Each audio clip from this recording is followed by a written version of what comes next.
Hi, I'm Letitia SD and you're watching the weekly hip-hop newscast.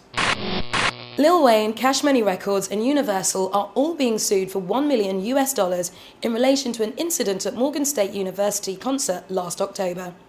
A 17-year-old young lady is claiming injury after being trampled by the mini riot that was caused when Wayne threw money into the crowd.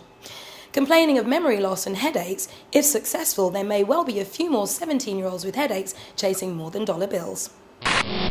Last Sunday, the WuTang Rock the Bells tour in Chicago came to a halt when Method Man responded to chants of WuTang by one guy in the front row. As the Wu huddled around Meth, he questioned the guy's chants when Street Life jumped off stage and apparently punched the guy in the face. Another concert with Nas on the bill has been under threat due to Nas's apparent violent lyrics. Organised by a student group, the Rock the Vote concert was scheduled to take place at Ottawa Congress Centre on October the 1st in Canada. The event was to encourage concertgoers to vote on the elections in Ontario, but the venue have apparently enforced their blanket ban on hip-hop acts, insisting Nas's lyrics promote gun violence. The organisers are currently looking for an alternative venue. Even though it leaked weeks before being released, Talib Kweli's sixth album, Eardrum, debuted at number 2 in the Billboard charts last week and looks destined to be a classic. Often labelled as a conscious rapper, his new album sold 60,000 units in its first week. If you're at a uni in the US, Talib is letting his fans demand which 5 campuses he performs at on eventful.com/Talib Kweli. In Mansfield, Louisiana, a law has passed that bans the wearing of your clothes in a manner which exposes your underwear. From September the 15th, people of Mansfield face a $150 fine and possible jail time. Basically, the police are targeting what they call the hip-hop or thug style of dressing, where your belt's hugging your thighs. It's a good thing we don't film this in Louisiana. We thought we'd try something different this week. We're bringing you the news in one-line snippets. We're calling it Bang It Out. If you've got any ideas for a better name, you can contact news@jumpoff.tv. Lil Kim was pulled over by police for driving without number plates. Q-Tip and Common are forming a group called The Standard. Mims claims Kanye stole his sped-up soul sample style. Maybe she'd be pissed at LL first. The Game and Timbaland have been sued by an Indian company for the music used in Put You on the Game. And Atlanta broke the Guinness World Record for line dancing with 17,000 people doing the Cupid Shuffle. That was this week's Bang It Out news section. For those of you who watched last week's newscast, here are the updates. A judge denies Foxy Brown an early release while New York's Rikers Island prison wardens are keeping her in isolation for security reasons.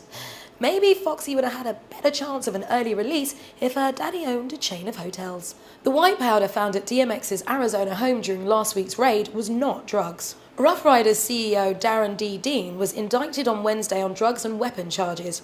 He and his driver may face up to 20 years in prison. Last week, Sean Kingston announced on the Nickelodeon Kids' Choice Awards that he had nailed the part of Biggie in the forthcoming movie. Contrary to almost every news source reporting this, the casting role to play Biggie is still open. Former manager and executive producer of the flick, Wayne Barrows, did audition Sean but says they are still looking. The 9/11 SoundScan showdown is under 2 weeks away and both Curtis and Graduation leaked last week. First, Graduation spread through the digital world into reality, then the next day, almost like an act of revenge or a publicity stunt, Curtis followed. A little suspect, we think. After he stormed the stage at Screamfest unexpectedly last week on Kanye's track, 50 has reignited beef talk saying, "It's the teddy bear versus the gorilla. Kanye sucks. He sounds like a robot." Misinfo has the exclusive 50 Cent version of the forthcoming Rolling Stone cover. And finally, the 6th annual Hop Kemp Festival took place in Bohemia, Czech Republic last weekend. The massive 3-day event takes place every August and is one of the biggest hip-hop festivals in Europe, attended by almost 20,000 fans. Last weekend's fans saw over 60 live acts and DJs including Redman, MOP, Dilated Peoples, EMC and Faith SFX from England, plus 8 b-boy crews including the 2006 Battle of the Year champions, Vagabonds. You can keep up to date daily with all the news and gossip on jumpoff.tv. Please leave comments below or on /newscast. If you have comments just for me, go to jumpoff.tv/Letitia SD. I'm Letitia SD, and that was this week's newscast.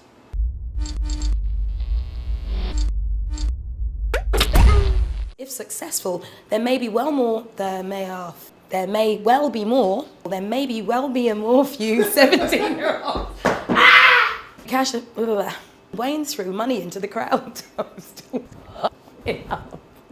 I am trying to focus. You lot should be running jokes. This is a place of work. Right. Take place at Ottawa Congress Centre on October the 1st in Canada. Ottawa. You lot are wasting my serotonin. Even though it leaked weeks before being released, his sixth album, Eardrum, debuted at debut. That made no sense. Sixth album, Eardrum, where your belt's hugging your thighs. Yeah, you should cuff me. Face £150,000 fine. Dollar.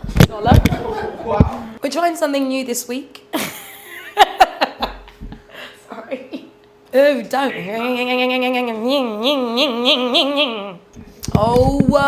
Contact news@jumpoff.tv.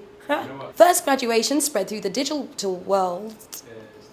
We're gonna... And finally, the 6th annual Hip Hop Festival. For those of you who watched last week's newscast, here are